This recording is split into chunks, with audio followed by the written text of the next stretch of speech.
आज दिनांक 27 जानेवारी 2026 रोजी आपल्याला जिल्हाधिकाऱ्यांकडे पत्र प्राप्त झालेलं आहे की अभय योजना अंमलनाथमध्ये लागू झालेली आहे. 50% जी शास्ती आहे ती माफ करण्यात आलेली आहे. आज सगळ्या नागरिकांना अंमलनाथकरांसाठी खुशखबरी मिळालेली आहे. तुमच्या माध्यमातून सांगू इच्छिते की 381 कोटी पर्यंतची शास्ती आपल्या अंमलनाथकरांना वर होती. त्याच्यामधली 50% म्हणजे एक अंदाजे 190 कोटी पर्यंतची शास्ती माफी ही आता होणार आहे.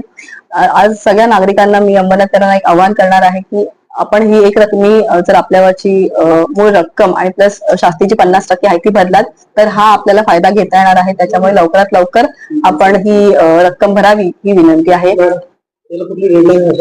नाही, याच्यासाठी आतापर्यंत कुठलीही डेडलाईन अशी नाहीये. त्याच्यामुळे तुम्ही ही भरलात तर चांगली गोष्ट आहे. कारण की काय आहे की 19 मे 2025 पर्यंत जी शास्ती आहे ती माफ झालेली आहे. त्याच्यानंतर जी शास्ती आहे म्हणजे 19 मे नंतर 20 मे पासून आतापर्यंत ती शास्ती लागणारच आहे. त्याच्यामुळे तुम्ही लवकरात लवकर भरावी ही विनंती आहे सगळ्यांना.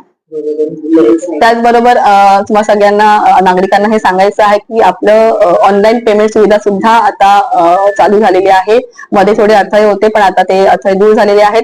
mahaulb.in ही आपली साईट आहे. त्या साईटवर जाऊन तुम्ही ऑनलाईन पेमेंट जे ते मोड तिथे ऑप्शन आहे त्या तिथे क्लिक केल्यानंतर तुम्हाला मालमत्तेचा नंबर टाकायचा आहे आणि तुम्हाला तिथे पेमेंट करता येणार आहे. तरी तुम्ही युपीआय मार्फत त्याचबरोबर net banking, credit card, debit card हे सगळे ऑनलाईन माध्यम वापरून पेमेंट करू शकता. त्याच्यामुळे हा ऑनलाईन पेमेंटचा लाभ घ्यावा ही विनंती आहे.